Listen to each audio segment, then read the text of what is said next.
Olá, estamos iniciando mais um programa Política e Conexão. Eu sou João Xavier e nesse momento já iniciamos pela Start TV um programa que vai trazer para você um debate muito importante com toda a sociedade brasileira, principalmente para nós do estado do Rio Grande do Norte, que falando sobre moradia, saúde e as expectativas para as eleições 2026. E nessa edição nós trouxemos duas pessoas muito importantes para o tema. Um é acadêmico na área de saúde e o outro é o coordenador geral do MLMP, que é o movimento de moradia popular, que ele já irá falar, que é o Wellington Bernardo. E agora, para abrilhantar mais o nosso programa, você fica agora com o quadro Cobrando os Seus Direitos.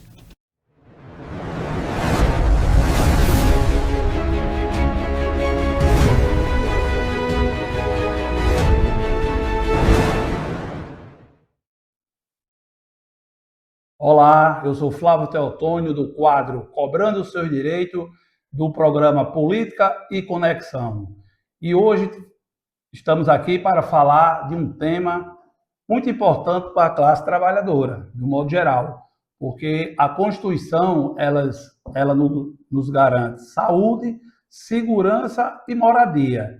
E aproveitando que hoje nós estamos no programa Política e Conexão com o Wellington Bernardo, que é uma grande liderança na questão de habitação aqui no nosso estado e até mesmo nacionalmente, gostaria de perguntar ao Wellington se existe algum programa dentro do governo federal, feito pela Caixa Econômica ou por outro órgão federal, que tenha habitação para os sindicatos, para os trabalhadores associados do sindicato.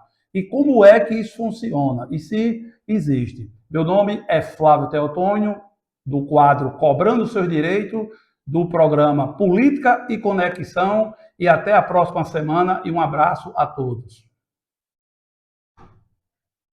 Aí você veja aí, tá?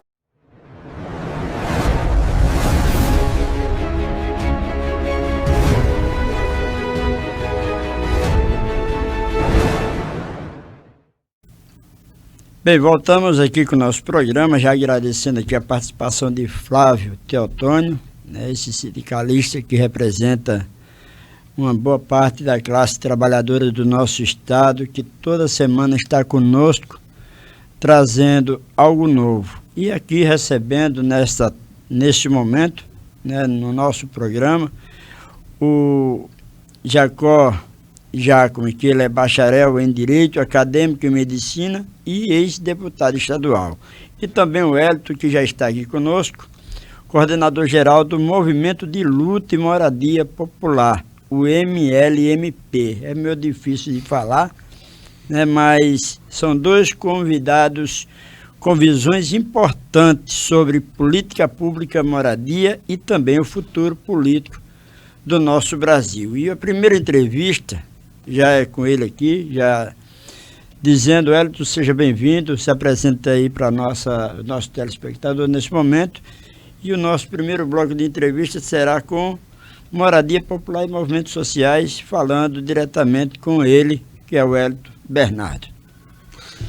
Então, eu que agradeço, Xavier, pela oportunidade de estar aqui e poder tirar algumas dúvidas, também desembaraçar algumas lendas que tem sobre o movimento de moradia, não só no nosso estado, mas no Brasil. Sim. Eu hoje estou como coordenador estadual do movimento de moradia, como também fui agora eleito recentemente para o Conselho Nacional das Cidades, que é um espaço nacional que discute, além da moradia, o saneamento, a periferia. Então, ou seja, eu fui eleito recentemente para estar nessa coordenação nacional desse Conselho Nacional. E estou aqui à disposição para a gente bater esse papo e tirar essas dúvidas, enfim, estamos juntos. Muito bem, seja bem-vindo, meu querido amigo, falando aqui, você que nos acompanha diretamente. Então, até você pode estar enviando aí a sua pergunta, seu questionamento, e agora a gente faz as perguntas aqui para o Wellington. Como o senhor avalia, Wellington, a situação hoje da moradia popular aqui no estado?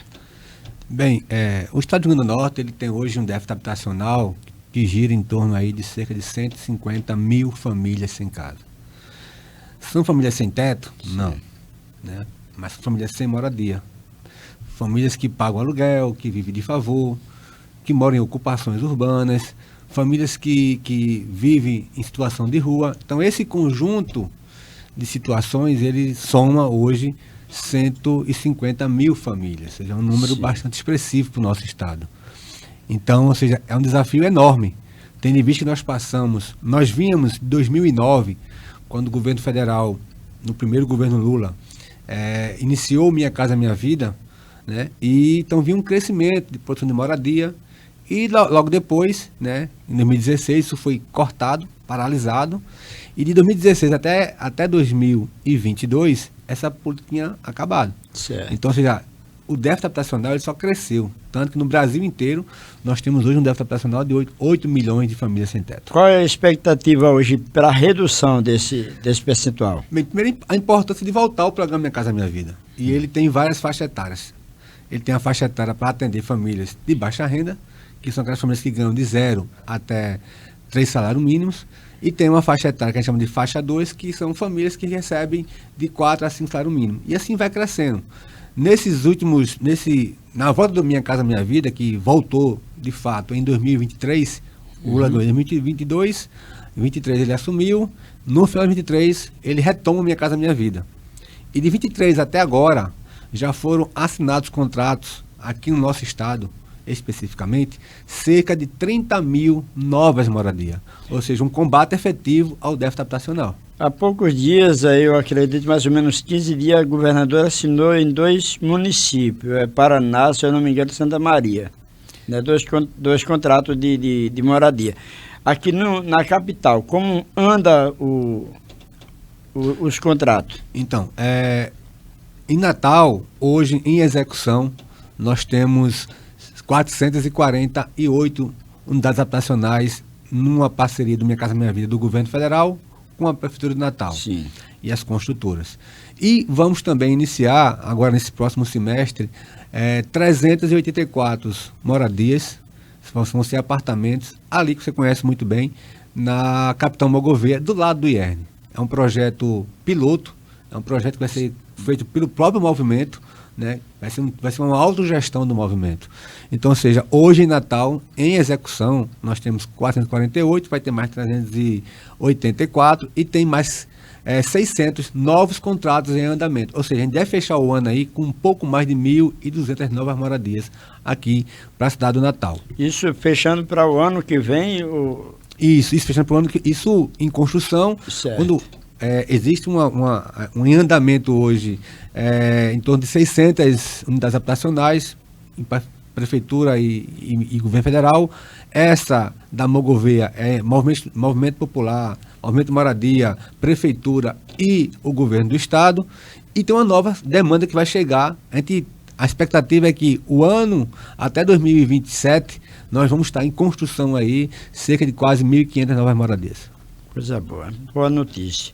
Quais as principais dificuldades hoje enfrentadas pelas famílias que lutam por moradia? Veja bem, eu sempre falo que construir casa para as pessoas que mais necessitam dela é um desafio gigante. Porque, primeiro, falando em termos da capital, você encontrar áreas, terrenos em condições que não sejam como eram feitos antigamente, né? Você tem o Vilares de Prata, por exemplo. Sim. Que foi feito lá no final do Planalto, ali na divisa com Macaíba. Então, quando você não tem nenhum tipo de estrutura ali, então essa política acabou. Então, você tem que achar áreas urbanas próximo de infraestrutura, né? À toa que os 2 empreendimentos que estão sendo executados pela Prefeitura, um é em Lagoa Azul, tem ônibus perto, posto de saúde, escola, asfalto, tudo ali. O outro é aqui no Planalto, que também tem um CMEI, tem escola. Então, ou seja, o primeiro desafio é esse, você conseguir encontrar uma área que você consiga construir. E a burocracia que é enorme, né? Nós estamos com um contrato assinado, para você ter uma ideia, desde o ano passado. Né? A gente vem enfrentando a burocracia interna na Caixa, nos órgãos públicos, para licenciar, então você leva muito tempo para fazer. Enquanto isso, eu represento hoje um movimento que tem 7 ocupações aqui na cidade. Né? Essa ocupação Olga Benário, que fica lá no bairro do Planalto, que será atendida no empreendimento Guarapes, faz 8 anos que estão no bairro da Lona. Sim. O que você fala aí do Planalto, do que está para ser feito agora, é ligado ao Olga Benário ou é o outro? Esse empreendimento que chama aqui de residencial Guarapes, ele vai atender a ocupação Olga Benário, que fica também lá no Planalto. Okay. Inclusive esse terreno, é importante falar isso, sabe, Xavier, porque existe um mito muito de criminalizar o movimento de moradia. Esse terreno que hoje, para você ter uma ideia, lá já está em 30% de obra, esse empreendimento. E esse terreno onde está sendo edificado os apartamentos, que serão 224 apartamentos, ele foi uma ocupação do movimento. O terreno estava desocupado, tinha um grupo de pessoas que a gente chama de grileiros informais ali, loteando o terreno público e vendendo. Então a gente se antecipou, ocupamos, expulsamos o grileiro, ficamos com o terreno. E quando volto Minha Casa Minha Vida, a gente chega para a prefeitura, na época a secretária Shirley Cavalcante, que hoje está na CEINFRA, disse: secretária, vamos apertar esse programa, esse terreno aqui no Minha Casa Minha Vida.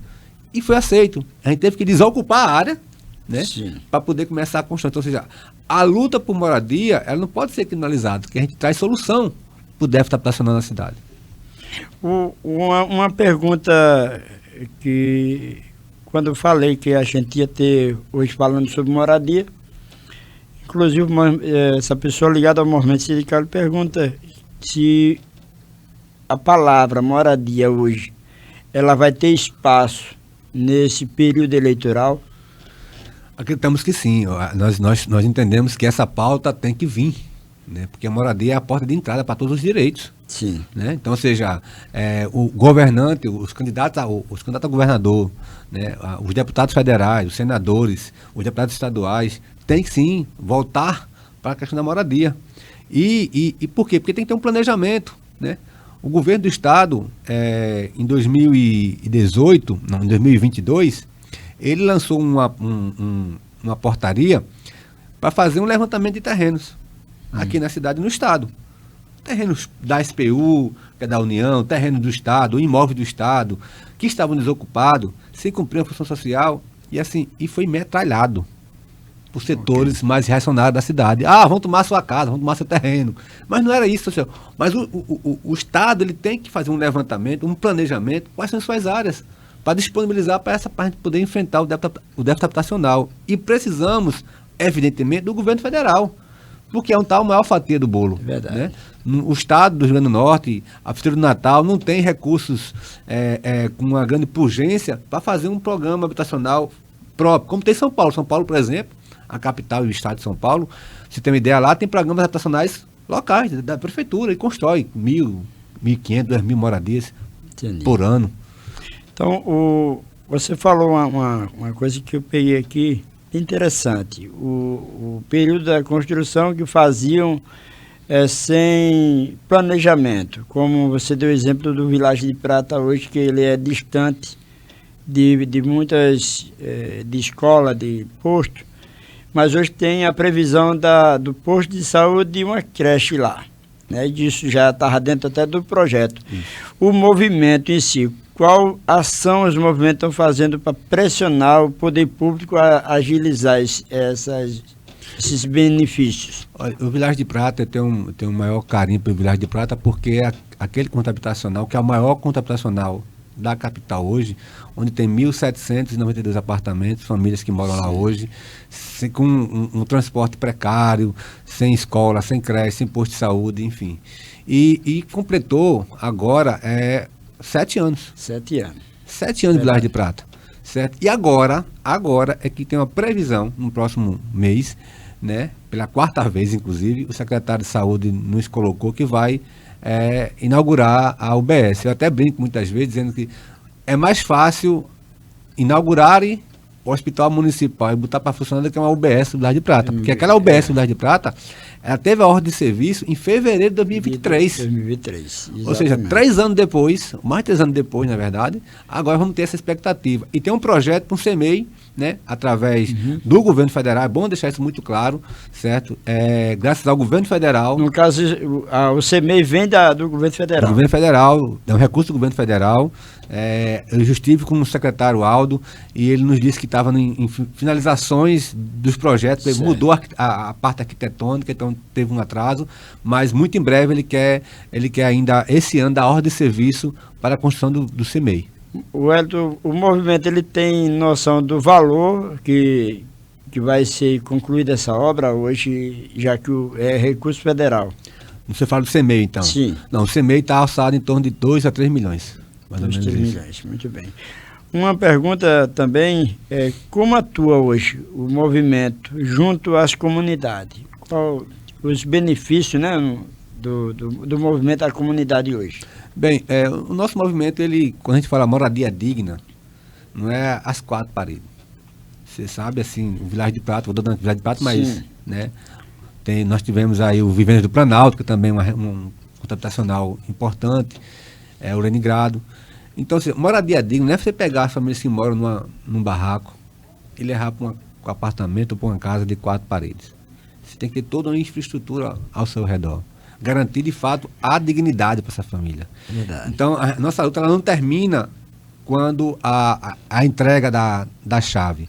Ela continua. Por quê? Porque falta a questão do transporte, falta a questão da saúde, falta a questão da escola. Então, a gente atua, que a gente chama de núcleo em defesa da moradia digna. Sim. Então, esse núcleo, ele continua e vai pressionar, cobrar do poder público os benefícios que lhe cabe, né? E é muito digno isso, né? A gente tem que ter essa consciência de que, e é por isso que nesse Minha Casa Minha Vida novo agora, todos os empreendimentos estão sendo feitos ou serão feitos em áreas já de infraestrutura já estabelecida. Ok. O Elton, uma mensagem, já estamos aqui encerrando aqui o nosso bloco, eu queria que você deixasse sua mensagem para os moradores, para a população, sobre moradia e também sobre o conceito, né, do movimento. Bem, antes de eu fazer essa mensagem, eu queria responder ao sindicalista Flávio Teotônio, que eu tenho o maior carinho por ele, é uma figura que eu conheço já há bastante tempo, desde a época do Sindicato dos Hoteleiros, Flávio dos Hoteleiros, inclusive, era muito conhecido. Então, assim, hoje existe sim um programa dentro do Minha Casa Minha Vida para as cooperativas, para o sindicato. Por exemplo, esse empreendimento nosso que nós vamos fazer na Mogoveia, ele é via entidade. Então, o governo federal, 2 vezes por ano, né, ele abre um edital para que as entidades que tenham dentro do seu estatuto, se o sindicato do Flávio tiver lá que um dos objetivos dele é garantir a moradia, então ele pode sim entrar. Não tem. Então você vai ter um negócio que a gente chama de o FGTS associativo. Então a gente pode fazer, inclusive, Flávio, se quiser, a gente pode depois marcar uma conversa no sindicato e com outros sindicalistas para a gente bater um papo sobre isso, para a gente fazer, inclusive, um projeto piloto para a sua categoria, né? Que é a categoria dos garçons aqui no nosso estado. Então, fazer um projeto piloto para essa categoria. E dizer assim, existe hoje uma criminalização ao movimento de moradia. Bagunceiro, vagabundo, não tem o que fazer, e não é verdade, né? Nós estamos lutando por um direito. Eu digo muito isso, sabe, Xavier? Sim. E a Constituição brasileira, ela é um livro que há uma perspectiva de direito. Você tem uma perspectiva de ter o direito à moradia. Se você não lutar, não for buscar isso, ele não vem. Não cai do céu. Tudo que a classe trabalhadora, tudo. 13º, férias, tudo que veio de benefício para a classe trabalhadora não foi bondade de governo nenhum.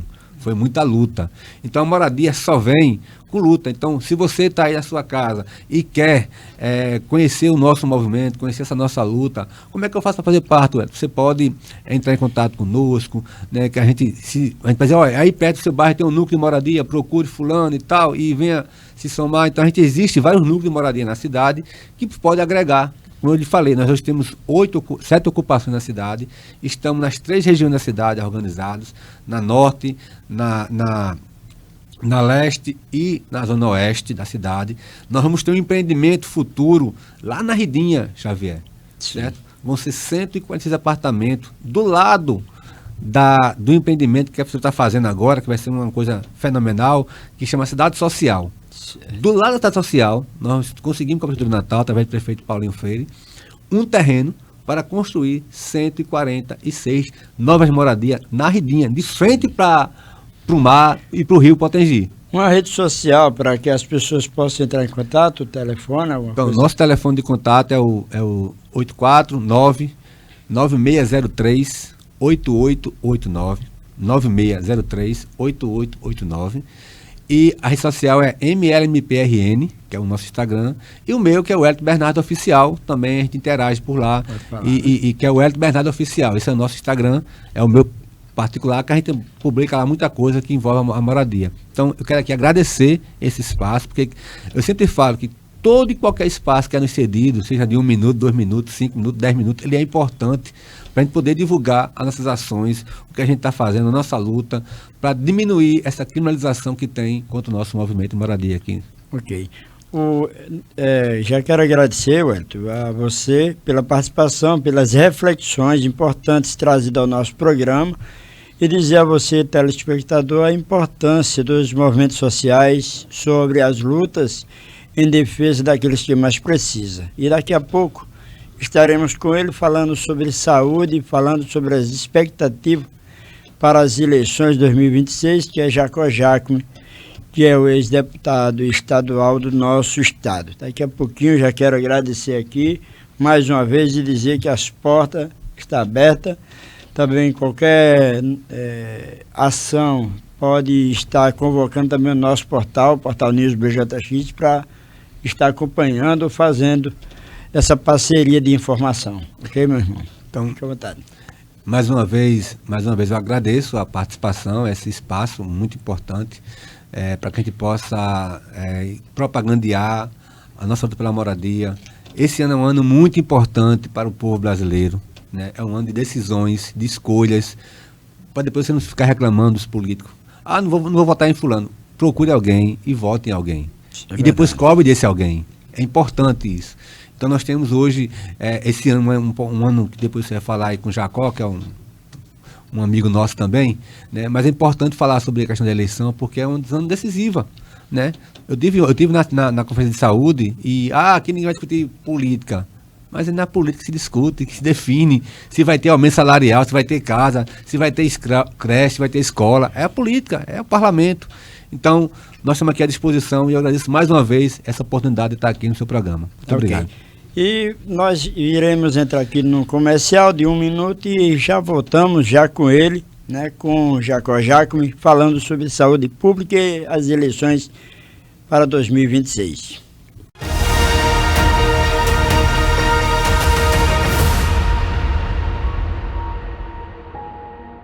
Sua internet vive travando bem na hora que você mais precisa? Na Multicom, você navega, trabalha e se diverte com estabilidade de verdade. Planos com até 800 MB, Wi-Fi de última geração e suporte que resolve. E o melhor, a partir de R$ 69,90 por mês. Multicom, jeito fácil de se conectar. Entre em contato através do número 84 41 41 24 55 e siga nossas redes sociais, @MulticomBR. Vereadora e vereador têm papel fundamental, representando você na Câmara Municipal. Afinal, o que é democracia? Com mais mulheres na política. Juntas podemos mudar a história.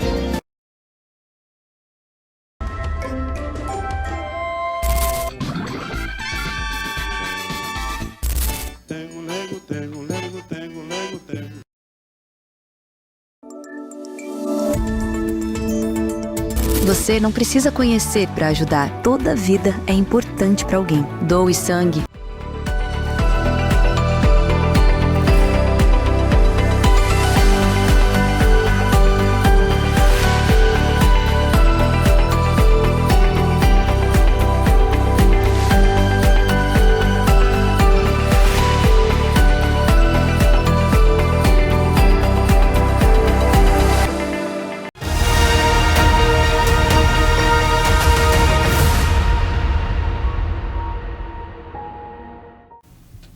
Olá, você que nos acompanha pela TV, a Start TV e também pela Rádio News BJX.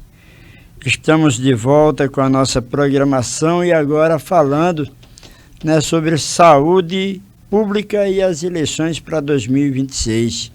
E agora o Política Conexão abre o espaço para discutir saúde pública, política e os desafios para os próximos anos.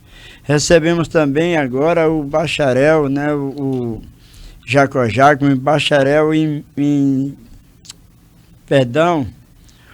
é o acadêmico em medicina e também bacharel, né, em direitos, que está conosco aqui. Também lembrando que ele é o nosso ex-deputado estadual aqui do estado do Rio Grande do Norte e filho do doutor Antônio Jacome, né, que veio hoje aqui para falar um pouco sobre a saúde do estado e também a expectativa para as eleições de 2026. Seja bem-vindo, Jacó. Boa tarde, amigo Xavier, boa tarde a todos os telespectadores aqui desse programa muito bem conduzido por você. Muito obrigado. E todos que acompanham a gente pela TV mais acessada do mundo, que é a internet, através da Start TV. Ok. Quero já iniciar aqui falando para o nosso telespectador que aqui não é um debate, aqui é um bate-papo que puxamos com temas importantes para a reflexão de toda a nossa sociedade. E nada melhor do que falar sobre saúde pública. E para falar de saúde pública, temos que falar exatamente com quem conhece. O Jacó, ele tem um histórico, né, sobre a saúde pública do estado, porque ele é filho de um médico, de um cirurgião e também hoje é acadêmico em medicina. Então, Jacó, como você avalia a situação da saúde pública, tanto do nosso estado como também a saúde do nosso Brasil? Olha, primeiro quero dizer que a minha avaliação aqui, ela sempre terá o foco e o objetivo da racionalidade com análise técnica. Sim. Não permeando assuntos políticos em meio à análise que deve sempre ser com a questão técnica, dos conhecimentos adquiridos. Isso. E também da vivência que tive, tanto nos mandatos, porque já fui vereador, deputado estadual e secretário 3 vezes, como também como agente hoje de saúde, já que sou quase médico no Rio Grande do Norte. Então hoje eu definiria a saúde do nosso estado como um carro muito caro, um carro de marca, um carro forte, com 6 marchas, mas que ele ainda não saiu da primeira marcha. É uma Ferrari que não consegue chegar nem a 100 km por hora, mesmo ela podendo chegar a 300. Porque nós temos hoje um bom investimento, mas esse investimento parece que nunca chega na prática. E isso envolve o estado e vários municípios. Antigamente, quando um paciente queria uma especialidade para ser atendido, ele vinha para Natal. Ele saía do interior, vinha para Natal, porque Natal tinha tudo. Tinha a especialidade, tinha o procedimento, marcava a cirurgia. Claro que ainda existe isso, mas hoje alguns municípios já tem essas especialidades quando Natal, o paciente da capital está indo para o interior, fazendo um movimento inverso. Isso mostra que alguma coisa está errada. Verdade. Porque o normal é que os pacientes possam ir para os grandes centros. É claro que a saúde ela tem que se municipalizar, ela tem que se regionalizar. Sim. Agora, quando você vê, né, uma cidade, uma grande Natal e uma capital onde você tem uma diminuição dos serviços, onde as cirurgias não acontecem, onde as especialidades cirúrgicas têm que ir para hospitais regionais do interior, você faz com que os pacientes se desloquem muito. E o mesmo paciente do interior, que deveria ser atendido naquela cidade mais rapidamente, ela demora, da mesma forma que o da capital, Porque a regulação sempre coloca numa fila interminável, onde você demora meses e até ano para ser atendido. Então, eu diria, Xavier, que a gente precisa rever muito o nosso pacto da saúde pública do Estado, porque, da mesma forma como vimos recentemente as estatísticas e os dados dizerem que o Rio Grande do Norte é um dos estados do Nordeste onde se tem a maior fila de espera para cirurgias, nós também somos local onde a capital também que não realiza grandes e complexos procedimentos, exames que a gente diz e acha que é complexo porque demora muito, mas não deveria ser complexo, como uma tomografia, como uma ressonância. Praticamente o usuário do SUS não faz esse tipo de exame sem que ele ou espere muitos anos ou então ele pague no particular. Então, Jacó, no seu ponto de vista, o que precisa mudar com mais urgência no sistema público? A gestão da saúde, porque recurso está vindo, recurso chega. Mas as pessoas, elas não estão priorizando a saúde, porque hoje, se você for em qualquer UPA de Natal, hoje, pela quantidade populacional da cidade, nós já devíamos ter mais uma ou duas UPAs, porque a gente sabe que um projeto de unidade de pronto atendimento, ele é proporcional àquela população. Natal já era para ter mais, não tem, e elas estão sobrecarregadas. O que acontece? Quando as unidades de saúde, que é a atenção primária, não consegue dar vazão aos atendimentos, os pacientes que deveriam ter sido tratados continuamente, sem sintomas, sempre mantendo um segmento adequado para não adoecer, eles não são atendidos na ponta. Aí eles vão para a atenção secundária, que são as UPAs, unidades de pronto atendimento. Lá também não dá vazão, porque são filas intermináveis.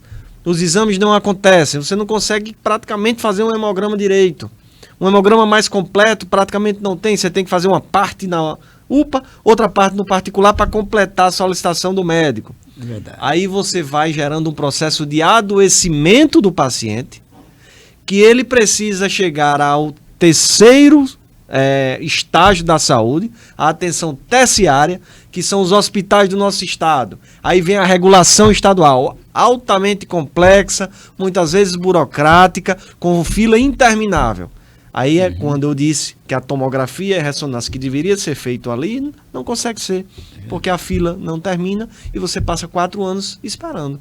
Quem é o paciente que está num processo de adoecimento progressivo, que não foi curado na atenção primária, chega na atenção terciária, tem que esperar 3 anos para a realização do exame, esse paciente é um paciente que vai agravar. Concorda? Concordo. Então, plenamente.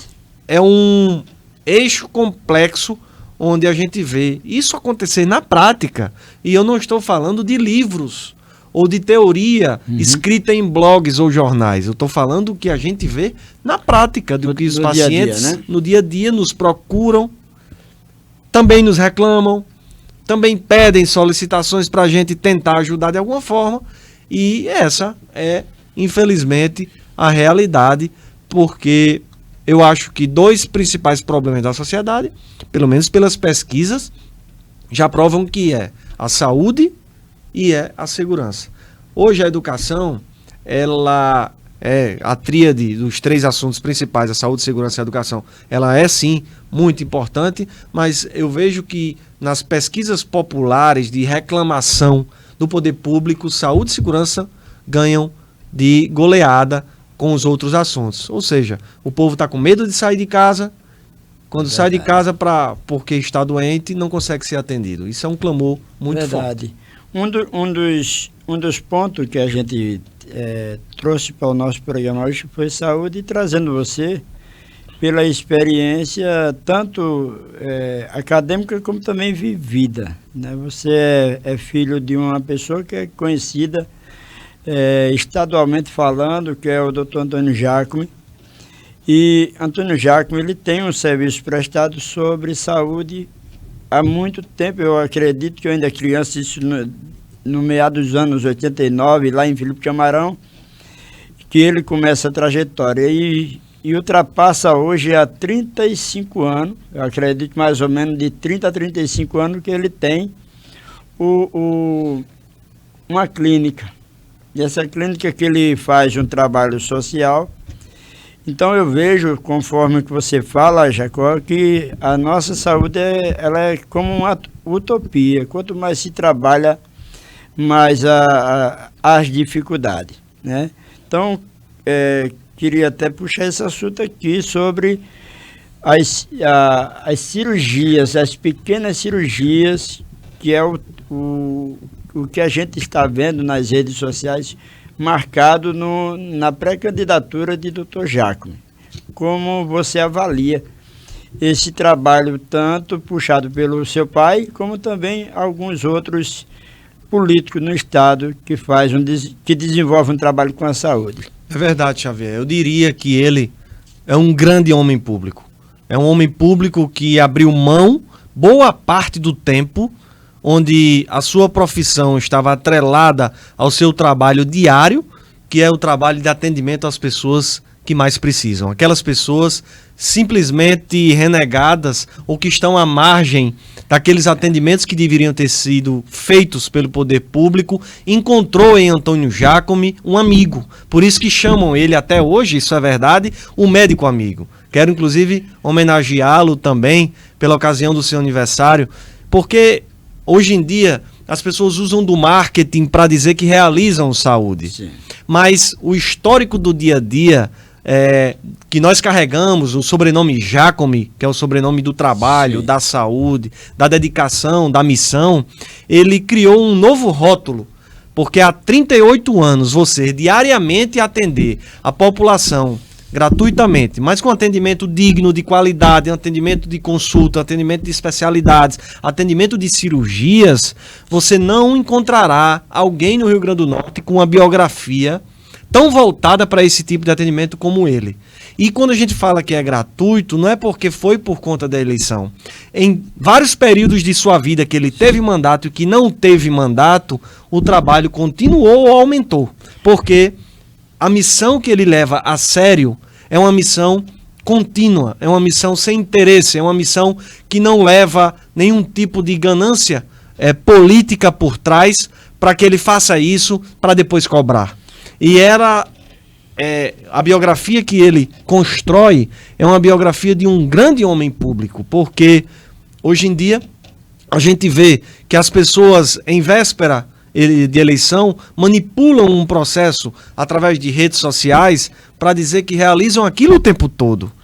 Mas quem conhece na prática, por exemplo, eu que há 34 anos vi a minha casa se transformar em um ambulatório médico, em um consultório médico, e hoje é uma clínica especializada, inclusive em cirurgias, mas para falar em pequenas cirurgias, às vezes reduz o que ela realmente já foi. A clínica também já foi lugar de mulheres serem atendidas para a saúde da mulher, lugar de grávidas fazerem pré-natal, lugar onde as crianças vão para ter atendimento de pediatra, até dentista em muitos momentos nós colocamos.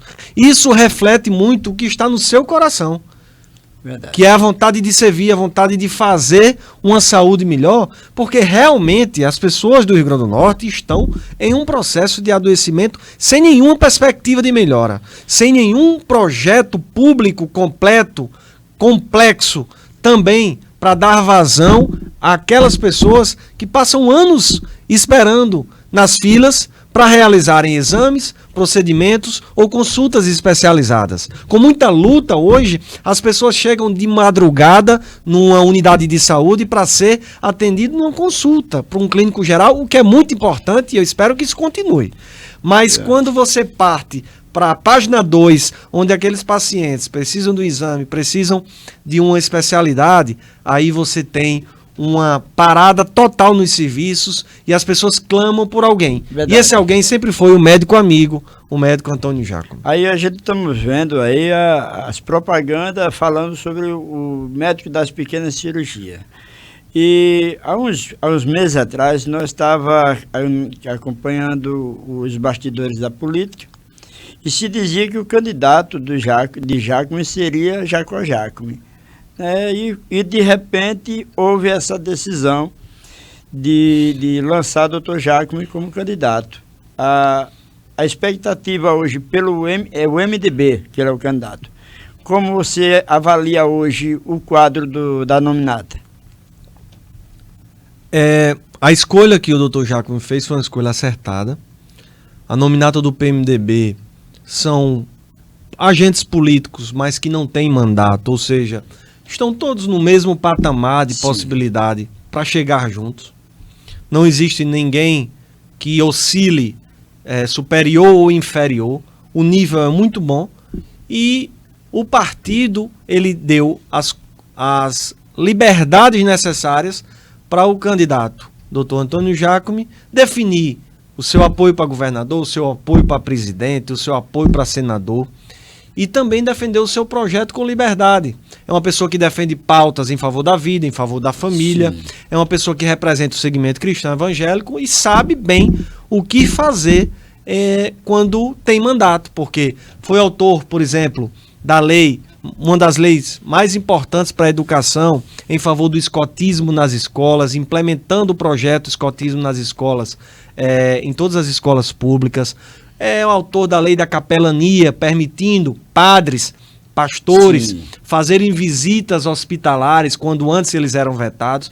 Então é o autor de uma gama de leis, quando foi deputado estadual, quando foi deputado federal, quando foi secretário, quando foi vice-governador, e sempre esteve atrelado a essa pauta. É uma pauta inerente a gente, porque a gente acredita e defende ela.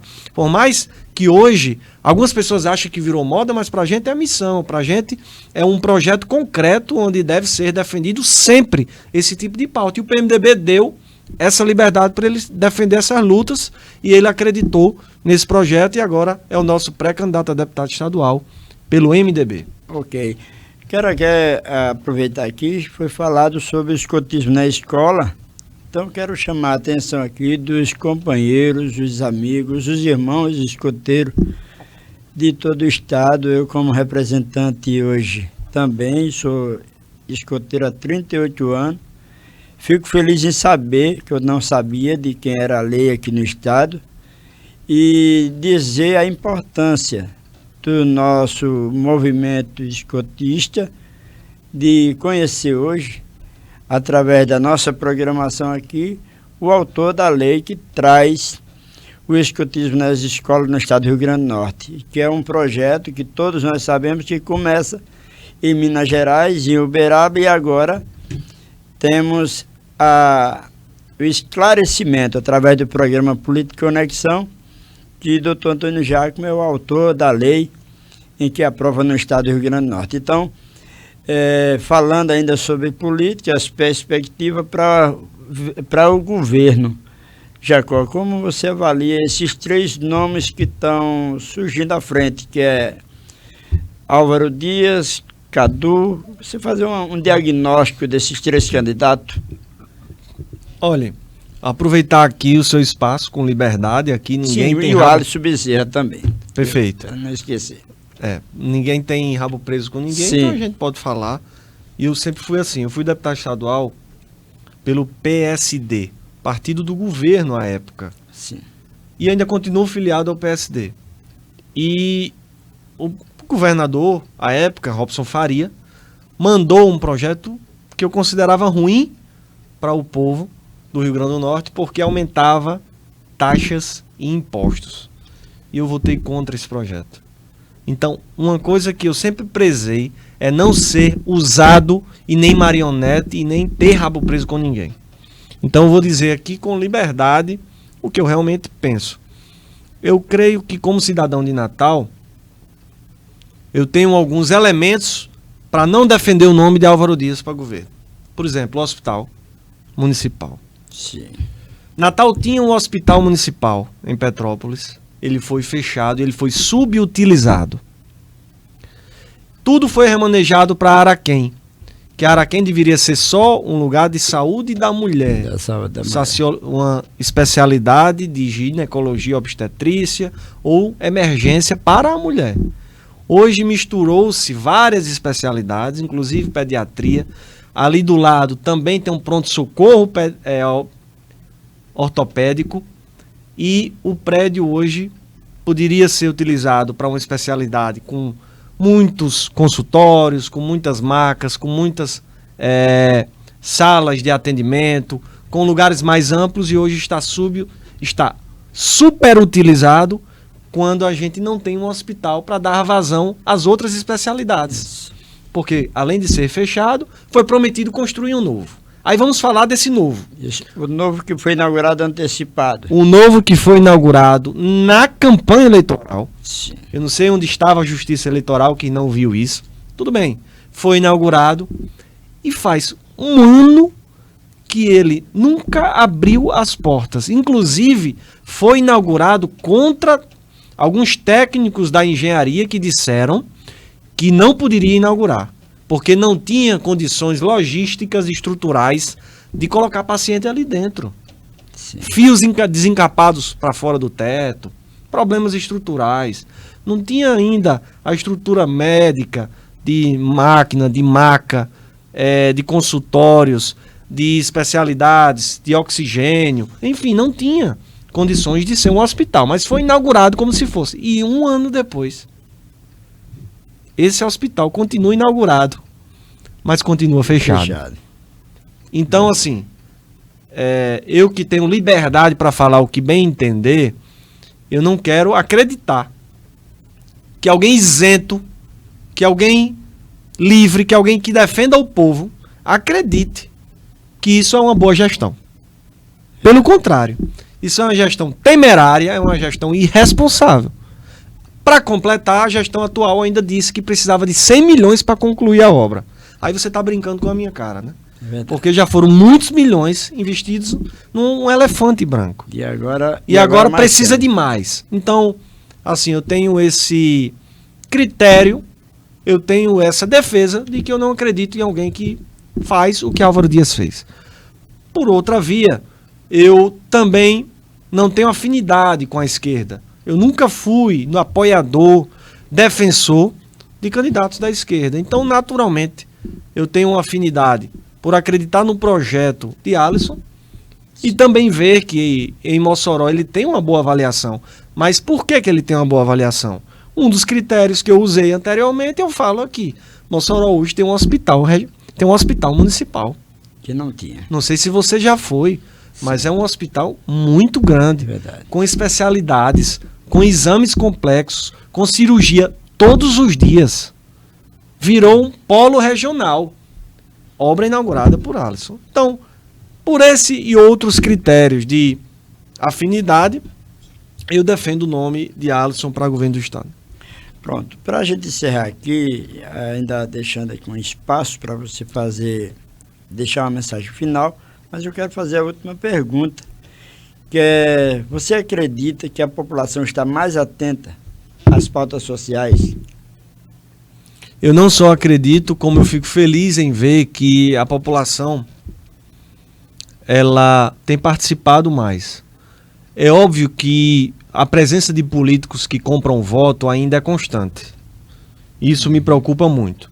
Por exemplo, a Zona Norte de Natal perdeu 3 representantes para a gente da Zona Sul.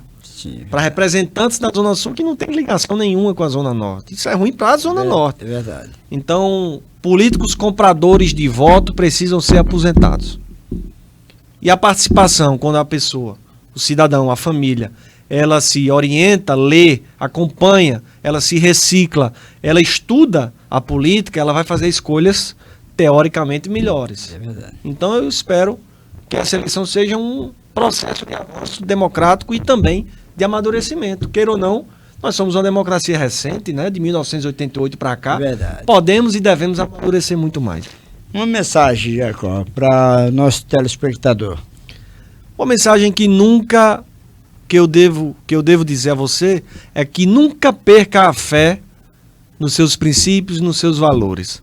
Por mais, como diz a Bíblia, que o ímpio esteja prosperando, Sim. Mas essa é uma prosperidade que levará ao mal, à morte, ao fim terrível. Verdade. Mas quando a gente acredita nos bons princípios e valores, a gente defende as coisas com transparência, com dignidade, com liberdade e nunca perde a fé em nós e no outro, para que a gente acredite numa sociedade mais fraterna, mais livre, mais solidária.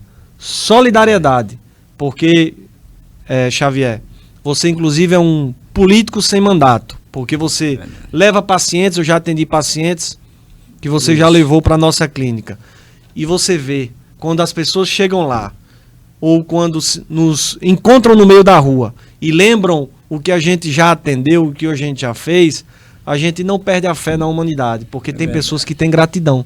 E a gente sabe que a pessoa não está ali porque deseja, é porque precisa.